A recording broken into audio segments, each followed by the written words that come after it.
नमस्कार, अफसरनामा में आप सभी का स्वागत है। मैं हूं आदित्य नामदेव। छात्र जीवन में कोई भी छात्र क्या बनना चाहता है? ज्यादा से ज्यादा उसको लगेगा कि वो इंजीनियर बन जाए, किसी मल्टीनेशनल कंपनी में वो चला जाए, आईटी में सेलेक्ट हो जाए। उसके बाद अगर नहीं है तो विदेश में कहीं नौकरी मिल जाए, नहीं है तो फिर वो आईएफएस भी कर ले, आईपीएस भी कर ले, आईएएस भी कर ले। क्या एक इंसान इतना सब कुछ कर सकता है? बिल्कुल कर सकता है।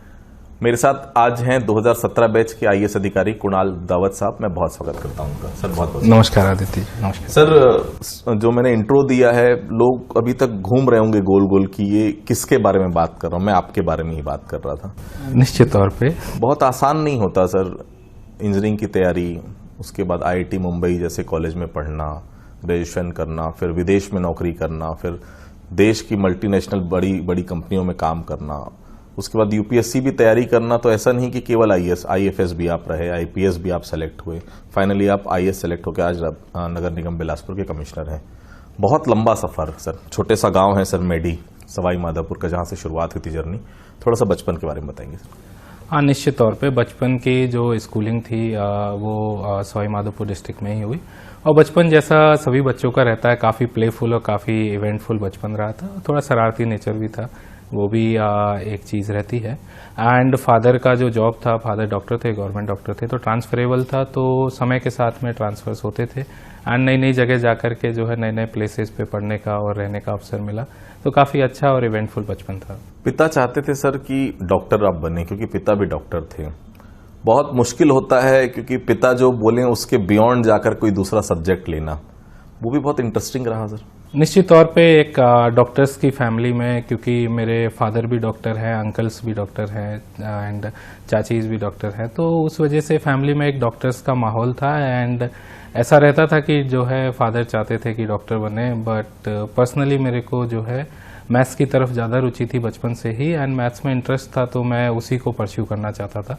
तो इस वजह से भी रहा कि एंड थोड़ा सा चीज़ों के प्रति इंट्रीग जो नेचर था, उसकी वजह से इंजीनियरिंग में ज़्यादा दिलचस्पी थी। कंस्ट्रक्शंस का जो वर्क रहता है उसकी तरफ, क्योंकि उस समय पे वही इंजीनियरिंग लगता था। एंड मैथ्स का जो इंटरेस्ट था उसकी वजह से ही मैंने थोड़ा सा जो है बायोलॉजी में, क्योंकि उतना ज़्यादा इंटरेस्ट मेरे को डेवलप नहीं हो पाया या फिर मेरे को समझ नहीं पाया मैं उस चीज़ को, तो उस वजह से मैं मैथ्स की वजह से ही फिर जो है इंजीनियरिंग की तरफ जो है मुड़ता चला गया। और जैसे जैसे इसमें स्कूलिंग की लाइफ का जो है आगे बढ़ती गई 8th 9th 10th के बाद, तो इंटरेस्ट और ज़्यादा होता गया। एंड दूसरे, या फिर ये कहूँ कि दूसरी सब्जेक्ट की हिट रेट ज़्यादा होती गई, तो उसकी वजह से भी फिर फादर ने भी जो है जब सब्जेक्ट चूज़ करने की बारी आई तो फादर ने भी उस चीज़ को रिस्पेक्ट किया।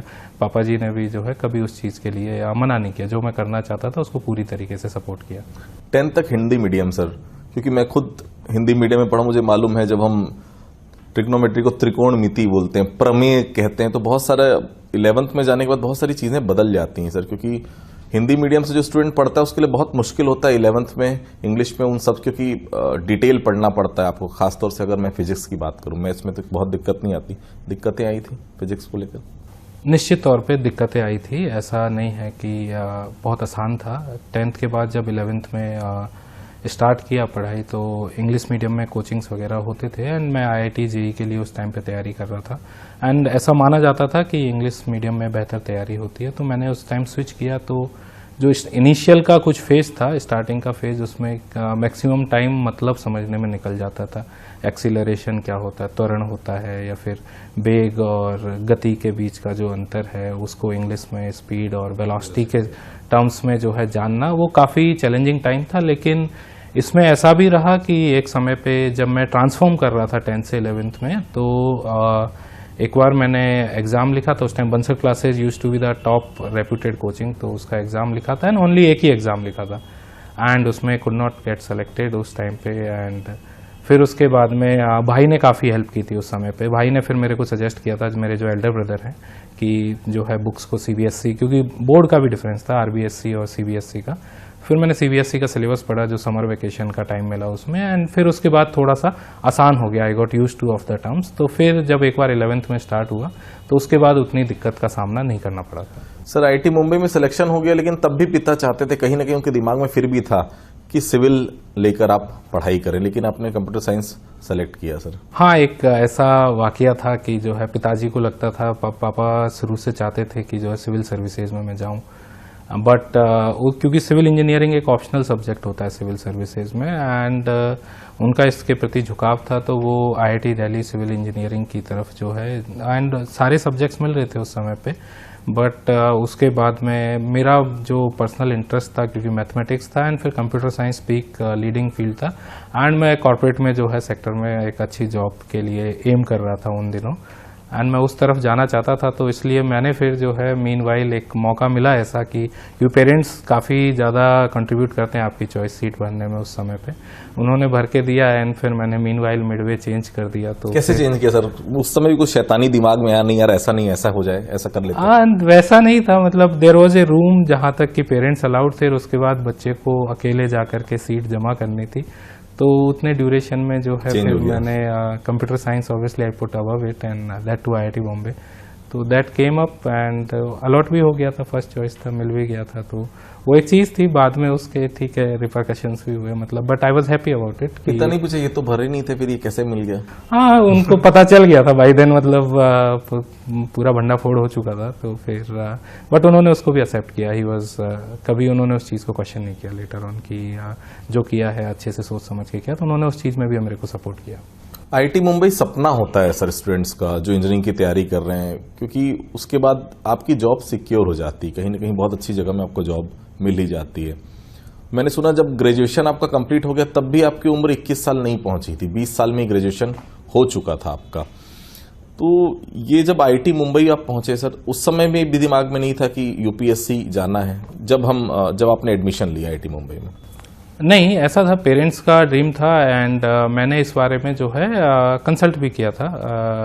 उस टाइम पे मैं रेजोनेंस में पढ़ता था कोटा में, तो RK वर्मा साहब जो है उनसे डिस्कशंस उस टाइम पे हुए थे, तो ऑब्वियसली मैथ्स में इंटरेस्ट था and maths was a field, but at that point of time ऐसा कभी IIT के 4 साल में कभी ये सोच के पढ़ाई नहीं की कि आगे जो है UPSC करना है। उस टाइम पे पूरा फोकस कंप्यूटर साइंस पे था, एंड कंप्यूटर साइंस में एक्सेल करके जो है आगे सॉफ्टवेयर डेवलपमेंट के फील्ड में जाना था। इसी फोकस के साथ में पूरी पढ़ाई रही और उसी को कंप्लीट किया उसी मायने में।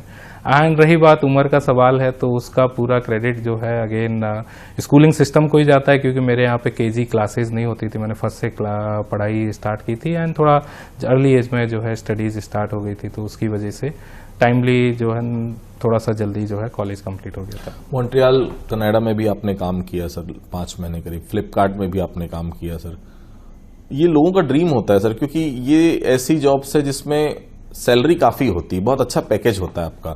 उसके बाद उस पैकेज को मिलने के बाद लोगों को लगता है यार अब इधर उधर जाने की जरूरत नहीं, अब अच्छा पैकेज मिल गया है, शादी हो जाए, परिवार बस जाए। उस समय भी दिमाग में नहीं आया कि अब इसी में ही रहना है फ्लिपकार्ट में, या क्योंकि कनाडा में भी आपने काम किया, वहां से छोड़कर आप फ्लिपकार्ट में आए, उस समय लगा आपको कि यार अभी भी मैं फ्लिपकार्ट के लिए नहीं बना हूं, मुझे अभी भी UPSC के बारे में ही सोचना है? निश्चित तौर पे उस समय पे इंटरेस्ट सॉफ्टवेयर डेवलपमेंट में था, तो मैंने उसी फील्ड में एक्सेल करने का प्रयास किया, एंड एक अच्छा अनुभव भी रहा। सॉफ्टवेयर इंजीनियरिंग का जो अनुभव था कोडिंग के फील्ड में नई नई टेक्नोलॉजी से जो है वाकिफ होना, एंड सैलरी तो निश्चित तौर पे काफ़ी अच्छा सैलरी रहता है, बट सैलरी का जहाँ तक बात है, आपकी आवश्यकताएं तो लिमिटेड हैं, ठीक है, जो लिमिटेड आवश्यकताएं हैं वो लिमिटेड सैलरी में भी जो है पूर्ण हो जाती हैं। उसके बाद इट्स जस्ट ए नंबर, तो वो एक नंबर का ही काम करता है, उससे ज़्यादा कुछ खासा अंतर आपके जीवन लाइफ स्टाइल में बेसिक नीड्स में तो खासा फ़र्क नहीं पड़ता है। परंतु जब प्रोफेशनली इस टर्म्स को देखें, तो वो जब एक लॉन्ग टर्म कैरियर के बारे में हम सोचते हैं, तो वो उसमें डाइवर्सिटी जो ऑफ जॉब जो रहती है, कितना फ्रूटफुल है और उसका क्या इम्पैक्ट जो है पड़ रहा है, वो एक बहुत ज़्यादा डिटरमाइनिंग फैक्टर रहता है। कॉर्पोरेट में जब काम कर रहे थे तो obviously it was having impact, but slightly indirect impact उस चीज़ का पड़ता था। And but at that point of time कभी जो है till the later stage of software engineering career, तब तक भी कभी सिविल सर्विसेज के बारे में नहीं सोचा, बट फिर कुछ लोगों से इंटरेक्शंस हुए, फिर जो है इस चीज़ को समझा, एंड जो कैरियर अपॉर्चुनिटीज़ हैं उसको परखा, एंड ऑब्वियसली पेरेंट्स का भी एक ड्रीम था, तो इन सब चीज़ों को जब पुट टुगेदर किया तो फिर एक इन्फॉर्म्ड डिसीजन इस बारे में लिया गया। UPSC में सब्जेक्ट्स की जब हम बात करते हैं सर, जो मैथ्स बैकग्राउंड का रहता है वो भी सब्जेक्ट्स में जाना चाहता है, हिस्ट्री, वो ऐसे सब्जेक्ट में जाना चाहता है सोशियोलॉजी जो बहुत आसानी से या रट के वहां तक पहुंच जाए, आपने मैथ से ही चुना सर, कुछ खास कारण इसका सर? आदित्य, इसमें जो है मेरी मैथमेटिक्स में शुरू से जो है रुचि भी काफ़ी अच्छी थी। एंड जब मैं IIT बॉम्बे में पढ़ाई कर रहा था, कंप्यूटर साइंस में मैथ्स का काफ़ी सिलेबस ओवरलैप भी होता है, तो कॉलेज में भी एक अच्छी कमांड जो है, जो मैथ्स ऑप्शनल का सिलेबस है, उस पर अच्छी खासी कमांड जो है बन गई थी। परंतु उसके साथ में जब मैं कॉर्पोरेट की नौकरी में आखिरी समय में तैयारी का जब मूड बना रहा था, तो मैंने सोचा कि ऑप्शनल्स चूज करने का डिसीजन लिया जाए। तो ये एक जनरल परसेप्शन था उस समय पे भी था कि ह्यूमैनिटीज़ के ऑप्शनल्स में अच्छे मार्क्स आते हैं और एक अच्छा सफलता का रेट है। मैंने ट्राई किया, ऐसा नहीं है मैंने ट्राई नहीं किया, मैंने पॉलिटिकल साइंस भी पढ़ा, मैंने सोशियोलॉजी भी पढ़ा, ज्योग्राफी भी पढ़ा, लेकिन किसी चीज़ में इंटरेस्ट नहीं आया। एंड UPSC का जब तक बात है, जब तक सब्जेक्ट में इंटरेस्ट नहीं है, तब तक उसमें फिर जो है उस लेवल की तैयारी कर पाना बहुत मुश्किल है। एंड मेरा इंटरेस्ट मैथ्स में था, तो फाइनली फिर उसको लेकर के मैंने फिर मैथमेटिक्स को चुना। और अभी आज के टर्म्स में बात करें तो काफ़ी अच्छे मार्क्स भी आ रहे हैं एंड काफ़ी गुड स्कोरिंग सब्जेक्ट भी बन गया। मतलब 280 to 340 के बीच में काफ़ी लोगों के मार्क्स जो हैं रहते हैं, तो which is a very good scoring subject. Delhi का वो फ्लैट जहां ITB के बहुत सारे स्टूडेंट एक साथ तैयारी कर रहे थे, सपना था इसी साल हम क्रैक कर लेंगे, 2014 का वो समय, धक्का लगा था जब पहले अटेम्प्ट में कोई क्लियर नहीं कर पाया, जितने लोग तैयारी कर रहे थे वहां से? निश्चित तौर पे उस समय पे 4 बैचमेट थे IIT बॉम्बे के, एक सीनियर थे और 3 बैचमेट थे, तो चारों लोग साथ में तैयारी करते थे। एंड प्रीलिम्स सबका क्वालिफाई हो गया था, मेंस की तैयारी कर रहे थे, फर्स्ट अटेम्प्ट सेकंड अटेम्प्ट जैसा माहौल था। एंड एक जो वो रहता है मन में फैक्टर कि हम लोग तो निकाल ही लेंगे, we are doing everything right. But जब मेंस का रिजल्ट आया एंड चारों के रोल नंबर पे जो कंट्रोल F पे नहीं मिलता, टन की जो आवाज़ आती है, वो आवाज़ जब चारों को सुनाई दी, तो वो डेफिनेटली एक मतलब बहुत बड़ा सेटबैक था। एक बार के लिए तो हमने ये भी मान लिया था कि शायद गलत PDF अपलोड हो गया है, मतलब ऐसा भी हम लोग सोच लिए थे। बट उसके बाद में फिर चीज़ों को रीलुक किया गया एंड सेटबैक के बाद फिर हार नहीं मानी, सबने अपने अपने हिसाब से डिसीजन नहीं लिया। क्योंकि वो आवाज़ जो हुई थी सर, वो आवाज़ क्या मन के अंदर तक पहुंची थी कि यार कहाँ गलती हुई, कहाँ गलत हो गए? निश्चित तौर पे क्या है, जब हम काफ़ी सारे दोस्त एक साथ तैयारी कर रहे होते हैं तो सबको लेके एक्सपेक्टेशन होती है। मेरा खुद का तो क्योंकि मेरे को 5-6 महीने ही हुए थे तैयारी में आए हुए, तो मैं एक बार के लिए मान भी सकता था कि मतलब नहीं हो, लेकिन जो साथ में फ्रेंड्स तैयारी कर रहे थे उनके लिए ज़्यादा शॉकिंग था मेरे लिए कि इनका सिलेक्शन ना हो पाना, ये जो है मतलब काफ़ी शॉकिंग था।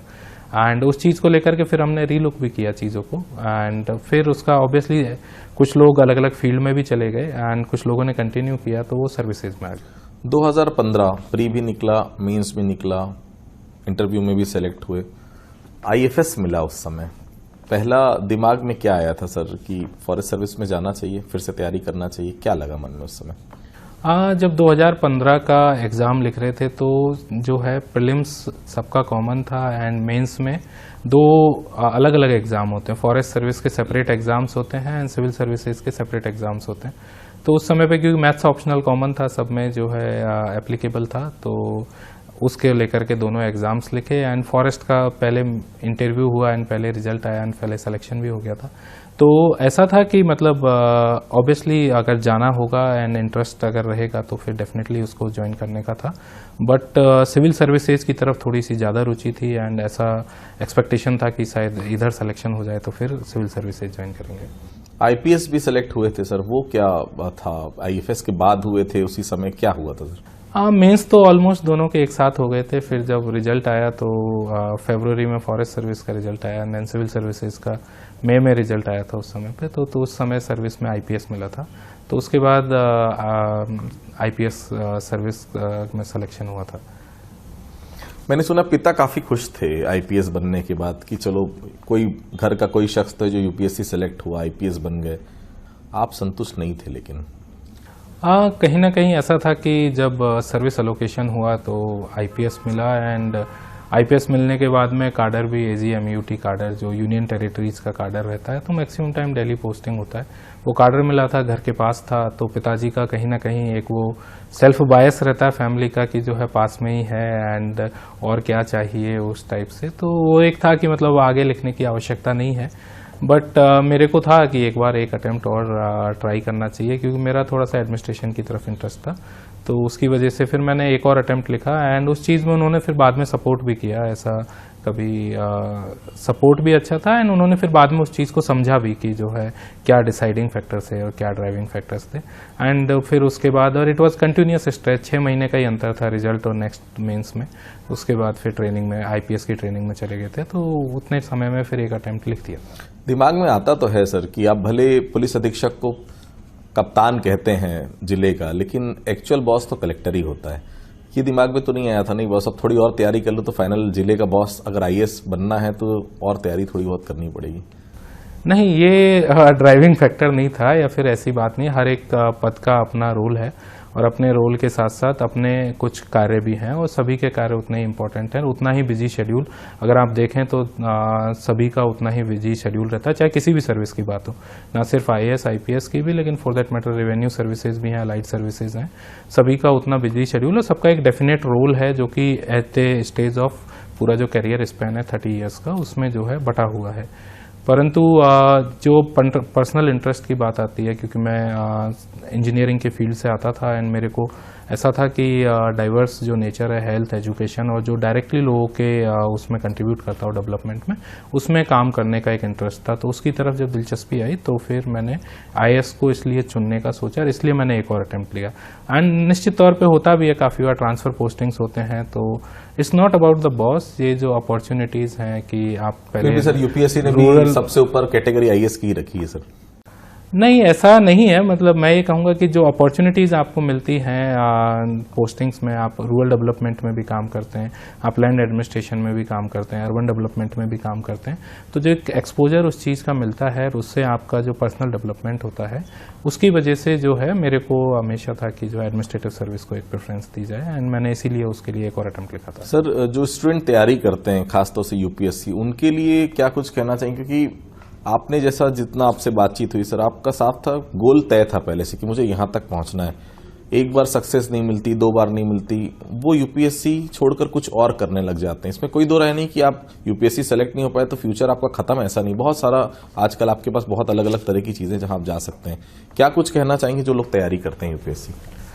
मैं कुछ चीज़ों पे जो है प्राइम फोकस रखना चाहूँगा। एक तो अपना जो सिलेबस है उसको बहुत ही अच्छे से पहले समझें और समझने के बाद जो सिलेबस है उसकी अंडरस्टैंडिंग के हिसाब से अपने सोर्सेज को सेट करें। सोर्सेज के लिए जो टॉपर्स हैं, करंट ईयर्स के टॉपर्स हैं, प्रीवियस ईयर्स के टॉपर्स हैं, आजकल क्योंकि ब्लॉगिंग काफ़ी ज़्यादा होता है, सब अपनी स्ट्रेटेजी का ब्लॉग भी लिखते हैं, तो set a source, fix number of जो सोर्स रहते हैं कि इस टॉपिक को यहाँ से पढ़ना है एंड फिर उसको रिगरसली पढ़ें एंड उसके साथ साथ अपना रिवीजन पे भी उतना ही फोकस दें। इसके अतिरिक्त जब आप तैयारी कर रहे हैं उस टाइम पे सिर्फ सिंगल गोल रहना चाहिए कि आप तैयारी कर रहे हैं एंड उसी के अकॉर्डिंग जो है उस टाइम पे फिर अल्टरनेट प्लान का नहीं सोचना है। परंतु इसका मतलब ये भी नहीं है कि आप एंडलेसली तैयारी ही करे जा रहे हैं। There has to be a set deadline कि इतने अटैम्प्ट्स लिखने या फिर जितने भी अटैम्प्ट्स लिखने, और वो काफ़ी ज़्यादा पर्सनल चॉइस भी होती है क्योंकि हर व्यक्ति को अपना अल्टरनेट प्लान देखना होता है। और जैसा आप बता रहे थे, मतलब इसके बाहर भी सिर्फ फेलियर के बाद ही जो है सब कुछ खत्म हो जाता है, ऐसा आवश्यक नहीं है। क्योंकि मेरे कुछ फ्रेंड्स थे जिन्होंने स्विच भी किया एंड मैं कहना चाहूँगा one of them has founded A $1 billion company. अभी जो है वो अपनी कंपनी चला रहे हैं एंड मेरे को भी जो है, जब मैंने इकोनॉमिक टाइम्स में उनका रिसेंटली, जब मैं लास्ट ईयर इकोनॉमिक टाइम्स पढ़ रहा था एक दिन, तो उस दिन जब मैंने उनका इंटरव्यू देखा, जब मैंने फोटोज़ देखी, तो I was also very happy for it. Korea बहुत सुंदर जिला है सर, अब तो खैर 2 भाग हो गए हैं सर उसके।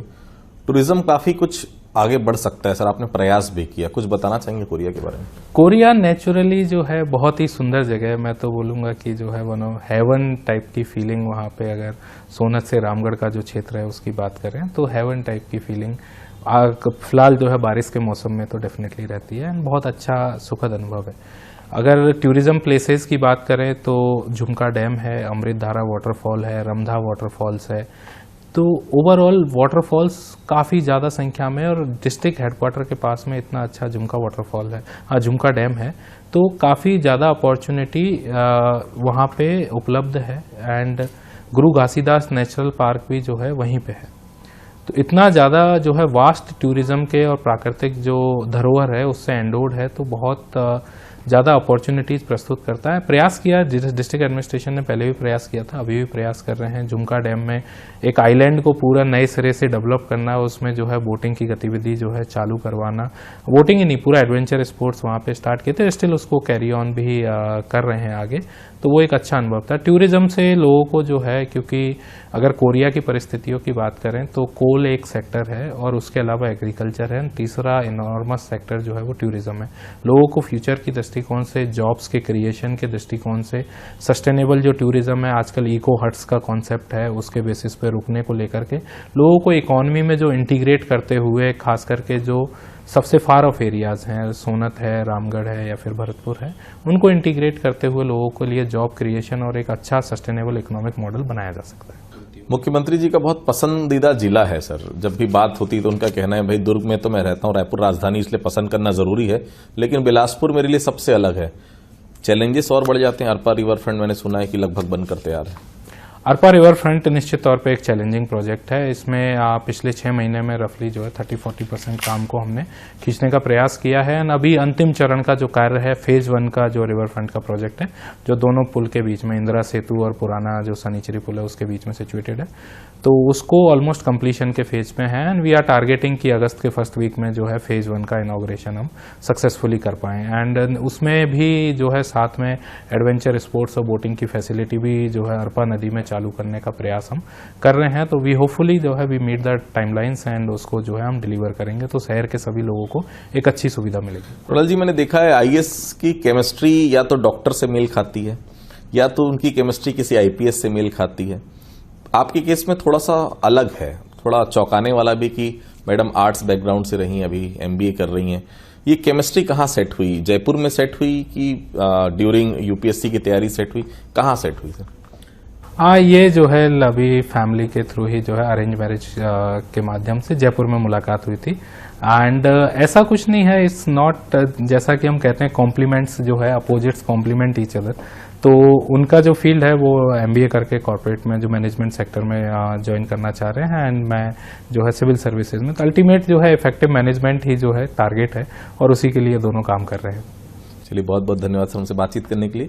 तो ये थे कुणाल दुधावत साहब। बहुत साफ तौर पर इनका कहना है, देखिए जीवन में हर कुछ किया जा सकता है, दृढ़ निश्चय आपको होना चाहिए। और बहुत साफ इन्होंने बताया, अगर आप यूपीएससी की तैयारी करें, सिलेबस बहुत महत्वपूर्ण होता है। सिलेबस आप बहुत ध्यान से देखें और निश्चित तौर पर रिवीजन ये भी बहुत महत्वपूर्ण होता है। और आपने सोच लिया आपको करना है तो फिर उसमें अपना 100% दीजिए, आपको निश्चित तौर पर सफलता मिलेगी। तो अवसर नवामा की इस बार इतना ही। अगली बार फिर किसी अधिकारी से आपकी मुलाकात कराएंगे, तब तक के लिए बहुत बहुत धन्यवाद।